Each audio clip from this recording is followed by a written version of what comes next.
So I woke up at 2 a.m. this morning and I couldn't figure out why the heck am I up at 2 a.m. Turns out it's because democracy was knocking. Billions of votes have already been lost. Could this be the end of managed... So yes, at 2 a.m. they decide this is the perfect time for the Illuminate to invade Super Earth and to call all divers back to Super Earth to defend it. As you can see here, we get the SIAF forces to fight alongside. There are civilians running everywhere. You are in a huge city full of ads, destructible environments. It is pretty hyped. But it begs the question we've been asking since the beginning, which is, does it actually matter? If you've spent any time playing Dungeons & Dragons, you've probably heard someone talk about if you can't do it, don't make your players roll for it. Meaning, like, if your players want to unlock a door, and they ask if they can roll for it, and you have them roll for it, and they roll a 20, and it's impossible for them to open the door, they're going to ask, well, why did you let me roll for that if there was no way that I could open the door? Why are you wasting my time? And I feel like this question's been asked a lot in theory, but now we get to see it in practice. We've known that we were eventually going to fight on Super Earth at some point, but we also know since the beginning, which granted is about a year ago now, probably going on a year and a half, that they said they didn't want to repeat the mistakes or the premise of Helldivers 1, in that they don't want you to have the Super Earth war continually resetting. They want to tell one long story rather than letting the campaign run how it did and then resetting if you lose or win. And we've had a few tinfoil hat divers come in and say, well, the war is rigged. Joel has rigged the outcome a few times to ensure that we've lost or won key battles.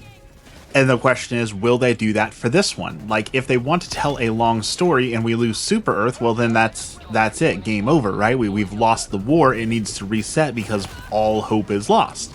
So will they allow us to lose Super Earth, or is it impossible for us to lose Super Earth, and does it matter? I do personally think that they will not allow us to lose Super Earth. Like, even if everyone just stopped logging in, I'm pretty sure we would still take Super Earth, because again, they do have a story they want to tell, and it seems like they are going to continue to tell that story, regardless of what actually happens. But here's the thing, I don't really think that's a bad thing, and I don't think it's a negative thing that people are making it out to be that, oh, well, we don't have a choice, or if Joel is interfering with the war, then our choices really don't matter. Well, yes, it can be a much more linear or on-rails experience. That doesn't mean it's not a good story or that's not a fun experience. What matters is that they keep the veil drawn, that they make it so we can't see behind the DM screen. By releasing videos like the one that they released on their blog this morning, which was just excellent, it really hypes people up and gets them into the lore. And if you get sucked into the role-playing and the lore and truly feel like you're on Super Earth and what you're doing matters, then it doesn't matter whether or not it actually matters. All that matters is that we feel like what we're doing matters. I'll draw a comparison to the missions where you have to rescue the civilians. Ironically, that's what I'm doing here on the screen. And even though I was supposed to rescue civilians, I accidentally plowed down probably like 50 civilians. In my defense, it was mostly their fault. They ran right into my gas strike and they ran right into my turrets. I can't control that, but I still felt bad. Even though there's basically no penalty for destroying your own troops, right? The 50 requisition slips, well, now we can kind of use requisition slips, but for the most part, they're worthless. There's no point to having requisition slips after like level 20. So even though there's not really that big of a penalty for taking them out, it's still something that feels really bad because you have their screaming, you have the narrator coming in saying their lives depended on our freedom. What are you doing, Helldiver? So even if we can't lose Super Earth, as long as they do something to make us feel invested and feel bad about it, I think it's still going to be a great experience.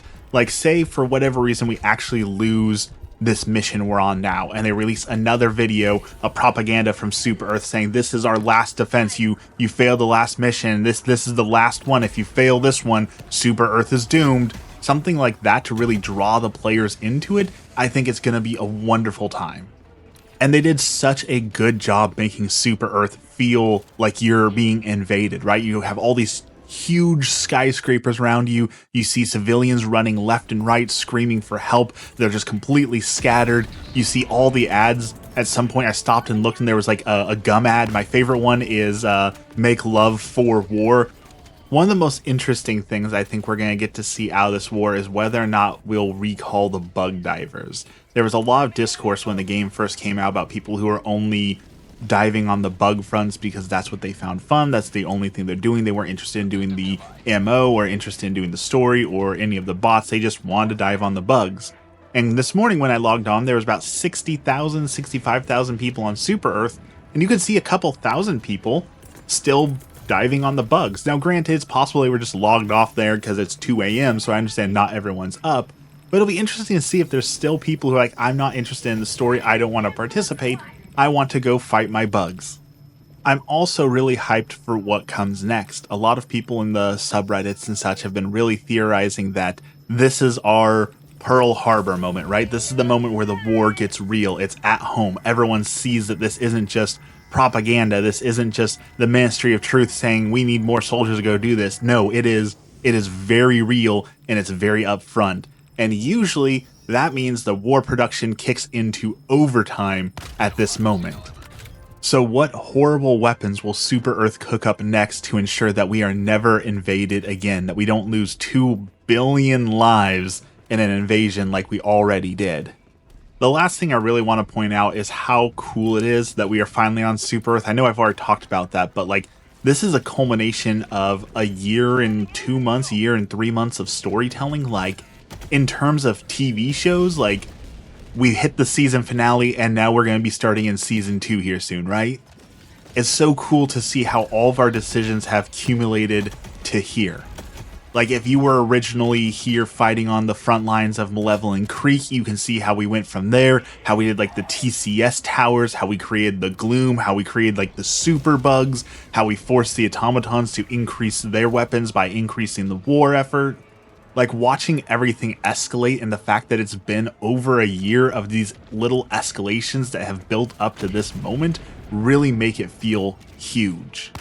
And I'm really hoping there's some people in the comments that can comment on this from a different perspective. I'm really curious to see if you joined the war effort after 6 months, or if you got the game for Christmas or something where it took you a while to get into it, and you may have missed some of that lore or not been following it or as into it. Like, what does this feel like for you? Is this as exciting for you as it is for me? Like, were you still hyped up? Did the video they launched this morning really hype you into it? Or are you just like, well, you know, whatever, I'm not that invested, I'm just doing what I'm told? If you happen to have been in that situation where you're one of the late joiners or you haven't played or whatever it is, please leave a comment down below. I'm really curious to see how this is impacting you and how you feel about it. Well, that's all I wanted to say. I've got to get back to the front lines and start diving again. So, in short, no, it doesn't matter that we may or may not actually be able to lose Super Earth because this event is a ton of fun, and I think they're going to continue to release trailers and things that will get you hyped for it and suck you into it. And as long as you play into the roleplay and just kind of like, suspension of disbelief, I'm just going to believe what they're saying, I think it's going to be a great time for everyone. So get out there and dive, Helldiver.